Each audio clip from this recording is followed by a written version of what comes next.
The Galaxy S line has always been on the cutting edge of technology, but you could argue that last year's offerings with the S9 and S9 Plus were a bit reserved when you consider what the competition brought to the table for the rest of the year.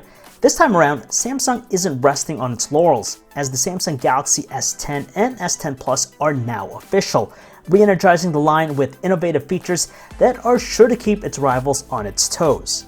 We really need to give credit to Samsung for continuing to offer no-compromise designs with its flagships. On the surface, the metal and glass construction has been something they perfected for a long time, especially with their all-screen curved edge looks. The new Super AMOLED Infinity O displays look superb, as they should, because Samsung just keeps on perfecting the recipe with its displays.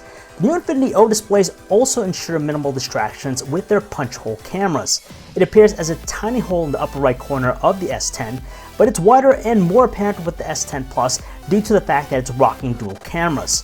Still, the bezels are unbelievably skinny around the displays. The Huawei Mate 20 Pro impressed a lot of people with its in-screen fingerprint sensor and reverse wireless charging features. Thankfully, Samsung has brought both of those features to its flagships. We saw the new ultrasonic fingerprint scanner in action with the phones, and as you'd expect, they work flawlessly to unlock the phones.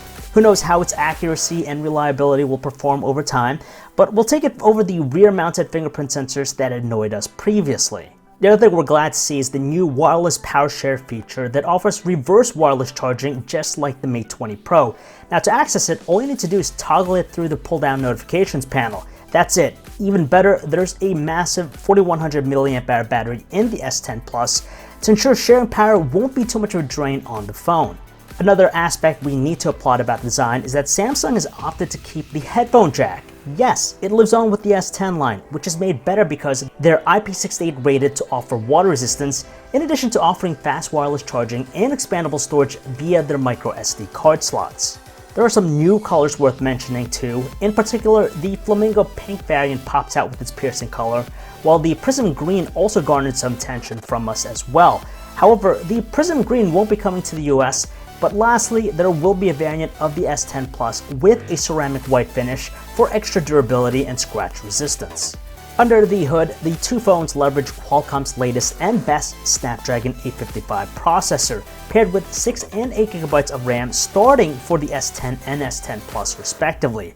There will also be a model of the S10 Plus packed with a mind-blowing 12 GB of RAM.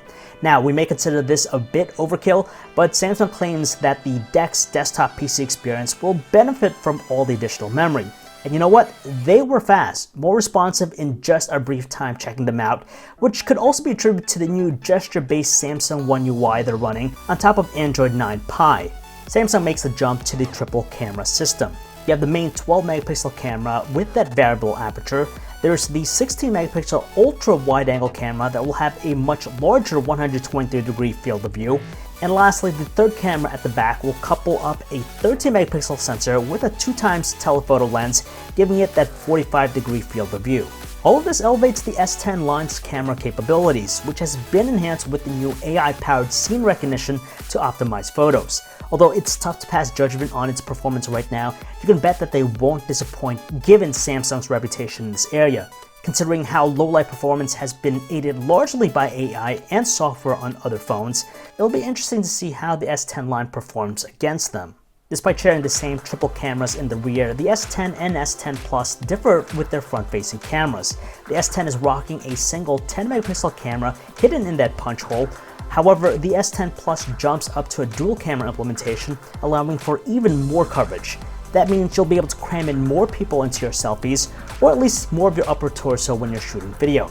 And speaking of recording video, the front-facing cameras here with the S10 line offer 4K recording. Samsung's looking to undercut everyone with its S10 lineup. That's because the S10 and S10 Plus will start respectively at $900 and $1,000. Those prices are $100 less than the norm, especially when you compare them to Apple's current iPhones.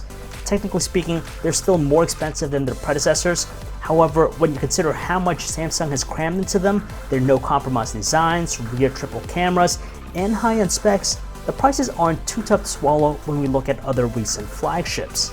You could say that 2018 was a reserved year for the company, but rest assured that won't be the case here for 2019. So far, the Samsung Galaxy S10 and S10 Plus define what it takes to be at the top of the food chain once again.